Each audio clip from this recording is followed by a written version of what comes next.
Hello friends, big boss season 8 Telugu nomination day.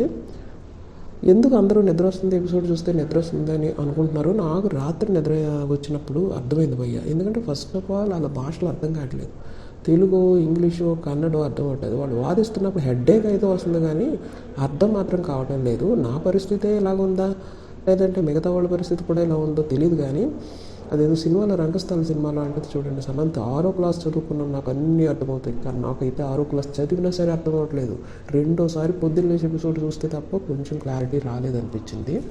Nomination డేలోకి వెళ్ళిపోదాం. ఎవరెవరు కరెక్ట్గా నామినేషన్ చేశారు, ఎవరెవరు ఏదో రీజన్స్ ఇచ్చేసి మమ్మ అనిపించేశారో చూద్దాం. ఇది నా ఉద్దేశం. ఎవరైతే నామినేషన్స్లో ఉన్నారో వాళ్ళందరికీ రీజన్స్ అయితే ఉండవు. నాకు అర్థమైంది. ఆ వారంలో వాళ్ళు బాగానే ఉంటారు, ఫ్రెండ్షిప్లు, హగ్స్ అన్నీ చేసుకుని. కానీ ఆ ముందు రోజు వస్తుంది చూడండి, ఆ ముందు రోజు ఎవరు దేది పట్టుకుందామా నామినేషన్కి రీజన్ అని అప్పటికప్పుడు క్యాచ్ చేస్తారు. ఆ రీజన్స్నే చెప్తారు. అవి ఎలా ఉంటాయంటే వీక్ రీజన్స్ అవుతాయి. అలా వీక్ అనిపించిన రీజన్ నాకు ప్రేరణది అనిపించిందండి.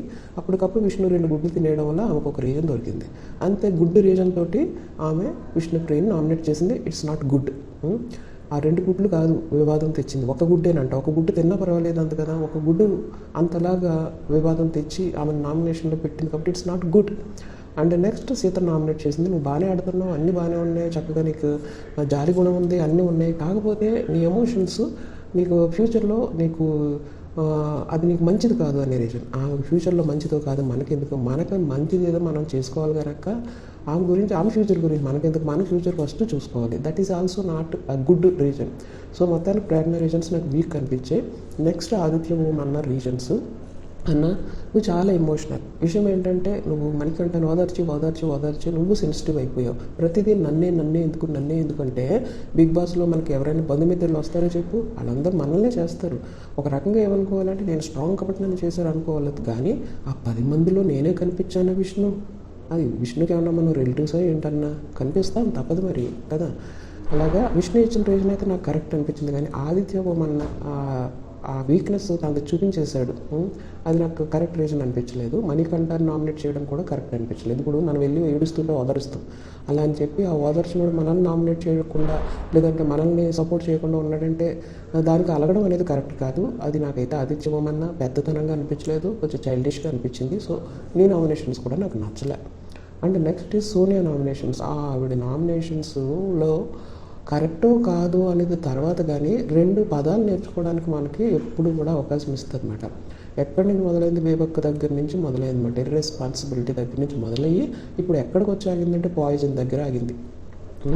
నెగిటివ్ పర్సన్ అనేది ఈ మధ్య అందరూ మాట్లాడుకుంటుంది కాబట్టి అది ఓకే. కాకపోతే పాయిజన్ ఫస్ట్ అబ్బా, మరీ అంతలాగా విషంతో పోల్చేయడం ఓకే. కొంతమంది యశ్విన్ విషయంతో పోల్చింది కరెక్ట్ అనుకోవచ్చు, కానీ పోల్చినప్పుడు కూడా కొంచెం పాయిజనే అనిపిస్తుంది నాకు. అది తన గురించి చెప్పింది. ఇప్పుడు నిద్రపోయిన అన్నాను కదా, లేచి చూసినప్పుడు పాయిజన్ అనగానే ఆవిడ ఈవినందా ఆవిడనందా అనేది నాకు అర్థం కాలేదు. ఎందుకంటే ఇద్దరికి మ్యాచ్ అయిపోతున్నాయి. సో అది మాత్రం కరెక్ట్ కాదు, అంత పెద్ద పదాలు.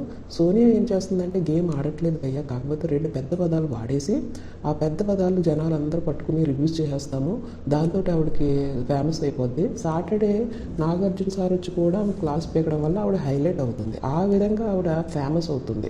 అంటే నెగిటివ్ వర్డ్స్ యూజ్ చేసి ఫేమస్ అవుతుంది.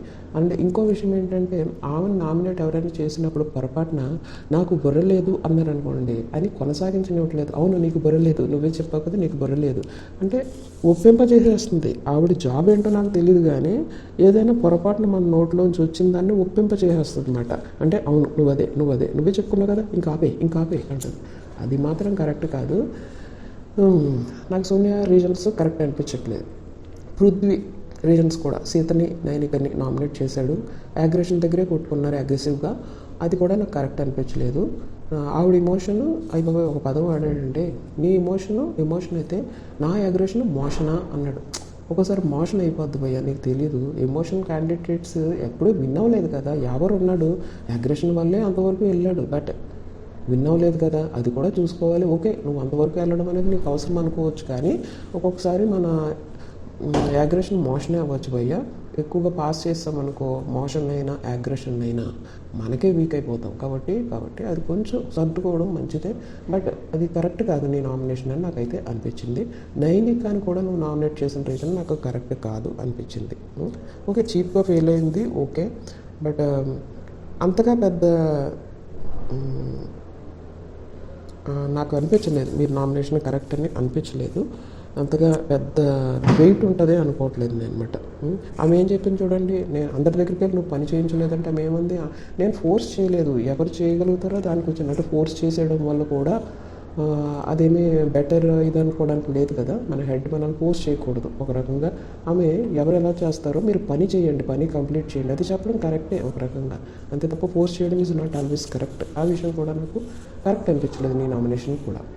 ఇక స్ట్రాంగ్ నామినేషన్స్ ఎవరు అనిపించింది, నైనిక అనిపించింది. సోనియా చేసింది. ఆ సోనియాని చేసేటప్పుడు సోనియా గారు ఊరుకుంటారు కదా, మాట్లాడేస్తూనే ఉంటారు. అంటే ఆమె ఒక మాట ఉందబ్బా, అది మరి సోనియాని నామినేట్ చేసేటప్పుడు నైనిక అందో, నైనిక నామినేట్ చేసేటప్పుడు సోనియా అందో నాకు తెలియదు. కానీ ఒక మాట మాత్రం దొల్లింది, ఏంటంటే సోనియా అందనమాట, ఏంటి నీకు నైనిక నామినేట్ చేసేటప్పుడు పెద్దోళ్ళ దగ్గరకు వచ్చి అడుగు, నీకు అర్థం కాకపోతే, అంటే ఆమె ఏముందంటే ఇండైరెక్ట్గా నా దగ్గరకు వచ్చి అడుగు అంది. కాకపోతే నైనిక కౌంటర్ ఎలా ఉందో చూసారా, అదే నైనికని సోనియా నామినేట్ చేసేటప్పుడు అంది. అప్పుడు నైనిక ఏముందో సింపుల్గా చూసారా, అందరినీ అడుగుతున్నానక్క, బహుశా మీ దగ్గరికి నేను రాలేదేమో అన్నప్పుడు సోనియా ఫేస్ చూడాలండి, కొద్దిగా మాడింది తెలుసా, కళ తప్పింది. కరెక్ట్గా ఇచ్చిందన్నమాట, పంచ్ కరెక్ట్గా ఎక్కడ దిగాలో అక్కడ దిగితే ఆ కిక్కే వేరే అంటారు చూడండి, అది మాత్రం కరెక్ట్ అనిపించింది. సో నైనిక సోనియాని నామినేట్ చేయడం నాకు కరెక్ట్ అనిపించింది. ప్రేరణ నామినేషన్ కూడా నైనిక కరెక్ట్ అనిపించింది. అండ్ నబీల్ నామినేషన్స్ యష్మిని ప్రేరణని కరెక్ట్గానే నామినేట్ చేశాడు. అంటే ఒక రకంగా గేమ్ పరంగా నామినేట్ చేసినట్టు అనిపించింది. అలాగే ఫైనల్లీ యశ్వి నామినేషన్స్ కూడా ఓకే కరెక్ట్ అనిపించింది. నైనికాని అండ్ మణికంఠ పాపం హార్ట్ బ్రేక్ చేశాడంట, అందుకని ఆమె నామినేట్ చేసింది. కాకపోతే మణికంఠ నామినేట్ చేసేటప్పుడు ఎప్పుడు కానీ బాబోయ్, అంటే ఆదిత్య ఓమన్న మణికంఠ నామినేట్ చేసేటప్పుడు యష్మి వేసిన ఒక డ్యాన్స్ ఉంటుంది చూడండి, ఎగైన్ అంటే లాస్ట్ వీక్ వేసిన డ్యాన్స్కి నాగార్జున గారు అడిగారు కదా అని ఈసారి 10 నిమిషాలు లేకుండా జస్ట్ 1 మినిట్ వేసింది. అది కూడా కరెక్ట్ అయిన బిహేవియర్ కాదు యష్మిది. అంటే ఒక టైప్ ఆఫ్ వచ్చేస్తుంది అనమాట. ఇప్పుడు మణికంఠ తనని నామినేట్ చేశాడు కాబట్టి మణికంఠని ఎవరైనా నామినేట్ చేసేటప్పటికి ఈవిడికి ఆ ఆనందం వచ్చేస్తుంది, అదేదో టైప్ ఆఫ్ పూనకం వచ్చేస్తుంది, సంతోషం వచ్చేస్తుంది, అది ఎక్స్ప్రెస్ అయిపోతుంది త్రూ డ్యాన్స్ అనమాట. ఆ డ్యాన్స్ కూడా ఎలాగుందంటే సర్కాజం లాగా, అది అంతగా పాజిటివ్గా పోవట్లేదు. ఒక రకంగా సోనియా అన్న నెగిటివిటీ తనకి కరెక్ట్గానే మ్యాచ్ అయింది. బట్ పాయిజన్ అయితే నేను యాక్సెప్ట్ చేయండి, మరి ఎవరిని అలా పాయిజన్ అనేయకూడదు. కానీ ఆ పాయిజన్ అయితే మరి ఆవిడ ప్లాన్లోనే ఉండి ఆవిడ చెప్పినట్టు ఎందుకు చేయాలి చెప్పండి. అది భయ్యా, మిగతా వాళ్ళు ఓకే రీజన్స్ ఇవి నాకు నచ్చనివి. కాకపోతే యష్మి వాడిన ఒక పదం బొక్క, అబ్బాబ్బా అది మాత్రం వాడి ఉండకూడదు. సో డెఫినెట్గా నాగార్జున సార్ ఈ బొక్క విషయంలోనూ అలాగే ఇంకా సోనియా అన్న పాయిజన్ విషయంలోనూ డిస్కషన్ పెడతారు. కాబట్టి వీళ్ళిద్దరు కంపల్సరీ సాటర్డే ఎపిసోడ్లో హైలైట్ అయిపోతారు. ఆడినా ఆడకపోయినా, గుడ్గా ఉన్నా నాట్ గుడ్గా ఉన్నా, ఫైనల్గా మనకి స్క్రీన్ స్పేస్ అనేది వీళ్ళిద్దరికి ఇవ్వబడుతుంది అనేది నాకు అనిపిస్తుంది. మీకేమనిపిస్తుందో మీ కామెంట్ రూపంలో చెప్పండి ఫ్రెండ్స్. Thank you.